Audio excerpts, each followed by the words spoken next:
Risada maléfica pra trazer vocês pra cá. Sabe pra onde? Espera, não posso falar enquanto a luz tá apagada. Ted Terror Zap. Acabou a edição, tem mais ainda. Olha lá fora lá, ó. Explosão. Agora aqui no Johnny. Que pariu. Ted Terror Zap, primeiro de 2023.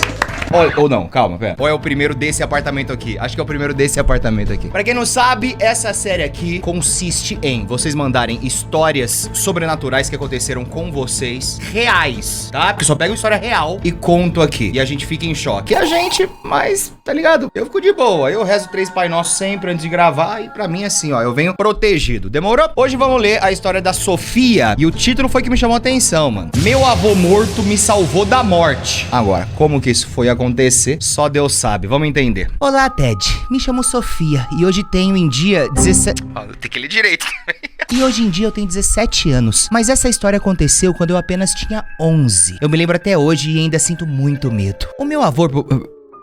Peraí, Gabriel, rápido.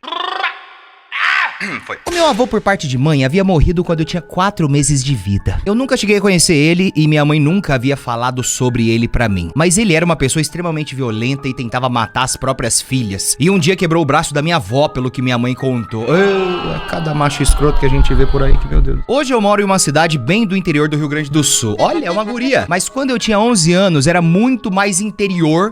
Como assim, mano? Era muito mais interior. A cidade andou, veio um pouquinho mais pro centro sabe, mano? Da capital, assim. Entendi. E a minha casa ficava no meio de uma floresta, um pouco distante da casa do meu primo. Um belo dia, eu e meu primo estávamos voltando da escola e subindo o morro da floresta, que dava até as nossas casas. Eu me despedi dele normalmente, e ele foi até a sua casa e eu fui até a minha. Meus pais estavam trabalhando. Por isso, quando eu chegava em casa, eu tinha que fazer almoço sozinha e cuidar de mim mesma. Então eu abri a porta de casa e, como a casa era pequena, dava pra ver o meu quarto quando entrávamos pela porta principal, pois a porta do quarto sempre ficava aberta e era no mesmo corredor da passagem principal. Tá ok. Mas quando eu abri a porta, simplesmente dei de cara com meu avô falecido sentado na minha cama olhando pra mim.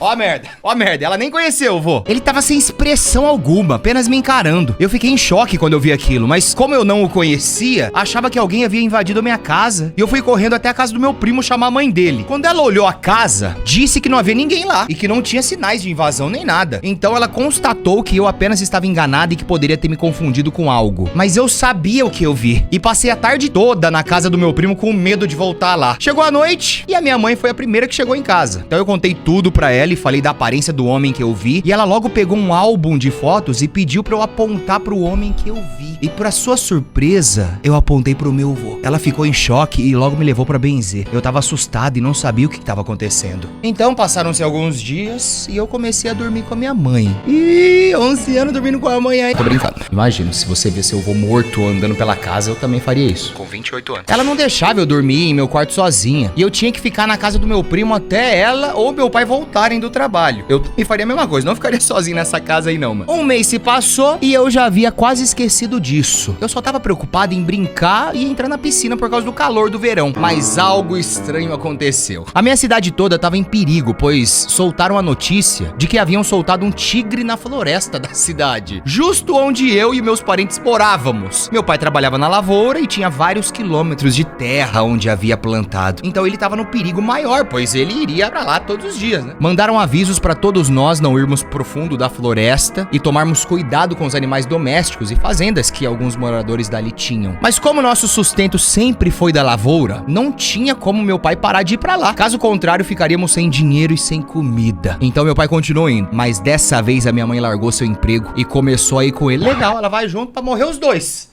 Comido pelo tigre. Oh, meu Deus. Ela acha que se a mãe for junto, ela vai conseguir. Para, tigre. Ele tá trabalhando na lavoura. Ei, calma aí. Depois você volta. Que isso, gente? O negócio é espingarda. Tô brincando. O negócio é chamar alguém da prefeitura e falar: ei, tem um tigre aqui. Tem como vocês me darem um pouco mais de segurança? Minhas férias escolares chegaram e meu primo e sua família foram viajar. Meus pais trabalhando e eu não poderia ficar o dia todo sozinha. Ainda mais agora com esse tigre solto. que eu tô rindo? Por isso, meus pais começaram a me levar junto pra lavoura e eu apenas ficava sentada no trator, brincando, esperando eles terminarem pra irmos almoçar. Mas eu fico pensando no seguinte, mano. Não era melhor você ficar em casa? Bom, tudo bem que é assim, mano. Se você fica em casa, tem o velho que aparece como um espírito. Aí você vai pra rua, tem um tigre às soltas. O que você faz, mano? É aquela famosa frase, né? Uma frase nova que eu vou inventar aqui pra exemplificar. Se correr, o bicho pega, se ficar, o bicho come. Deu pra entender? Foi então que, um dia, tendo essa mesma rotina, eu acordei no meio da noite pra ir ao banheiro. Eu fiz as minhas necessidades e estava voltando pro quarto. Foi aí que, quando eu passei pelo meu quarto, a porta tava aberta e meu avô sentado em minha cama novamente. Vai pra lá, avô, vai jogar BIM. Eu suspirei fundo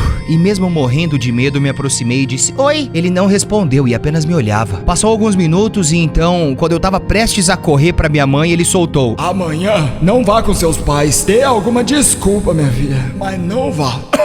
Que ele fumava bastante paieiro, a voz era essa dele. E então, sem esperar, eu saí dali calmamente e fui pro quarto da minha mãe e voltei a dormir. Isso parecia normal pra mim, era familiar. Eu confesso que eu tava com medo, mas eu havia visto que não iria me fazer mal.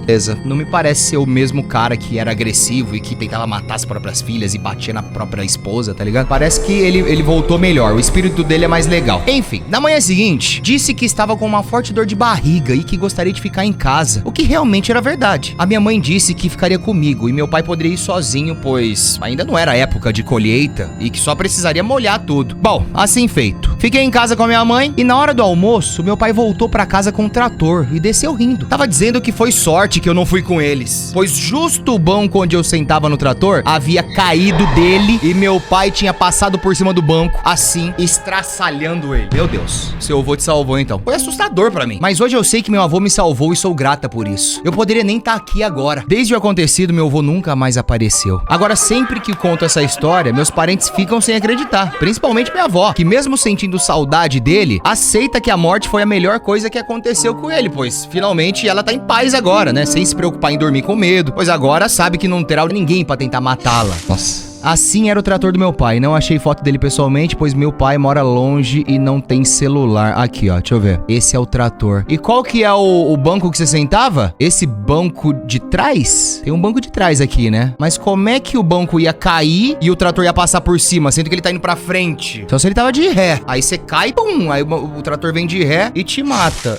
Nossa, pesado. Ah, já sei. Talvez ele tava com um negócio engatilhado aqui, sabe, mano? Você coloca uma máquina aqui que vai arando a terra ou algo do tipo, e aí o trator puxa. Daí realmente, se você tivesse sentado aqui nesse banquinho e caísse, pum, era uma só, era uma passadinha só que você já ia virar arroz. Não sei porque que eu dei esse exemplo. Arroz? O banco que eu sentava ficava ao lado do volante dessa roda grande da foto. Ah, tá. O banco caiu e ele passou por cima do banco com a roda maior. Observação, o banco era preso firmemente no trator. Não tinha como ele se soltar. E meu pai até hoje agradece por eu não ter ido junto com ele. Então, peraí, agora que a gente já tem os fatos sobre a mesa, o banco dela era realmente do lado do motorista, entendi? É como se fosse um banco de passageiro aqui. Daí o banco saiu, caiu aqui e, putz, essa roda gigante aqui ia passar por cima dela. Meu Deus do céu. Bom, mas vamos lá. Lá vem o cético falando agora. Deixa eu te perguntar um negócio. Se de repente você estivesse lá, sentada no banco, será que esse banco não iria cair? Porque ele ia ficar um pouquinho mais firme assim, ó. E aí você não teria morrido de qualquer jeito? E essa história toda não passa de uma visão maluca da sua cabeça? Não. Não? Ah, então tá. Eu acredito em você. E todo mundo acredita também. E muito obrigado, vovô, que antes era agressivo e depois da morte você aprendeu a ser um espírito melhor. Que o senhor esteja em um bom lugar.